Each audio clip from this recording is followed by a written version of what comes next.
in en om de kroeg. Er zijn te vaak onregelmatigheden geweest, oerlijst, sluitingstijden die het bij herhaling net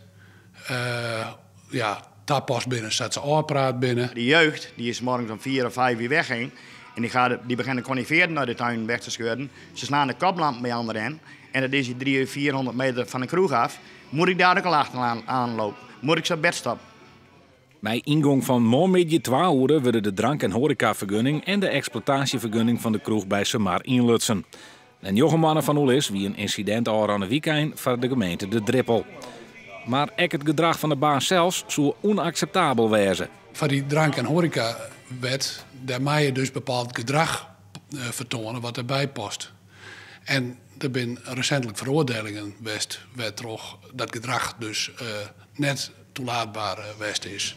Van veroordelings wil de caféhouder liek wel niet weten. Nooit. Dat zweer ik op mijn hond en op mijn dochter. Hij zei er stekt wat oors achter, want nevens hem wil de verhuurder van het gebouw hem eruit halen. Met 4 weken terug kwam hij hier even met man. Hij zegt, ik wil het café even zien laten.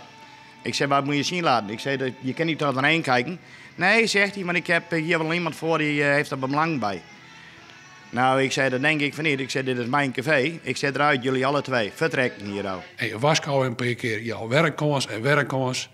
Ja, dan zit het nog een keer zo. Spietig vinden wij, maar dan kan het niet langer. Ik heb de grootste jongens erop gezet. En die kroeg die gaat hier weer open, wat er ook gebeurt.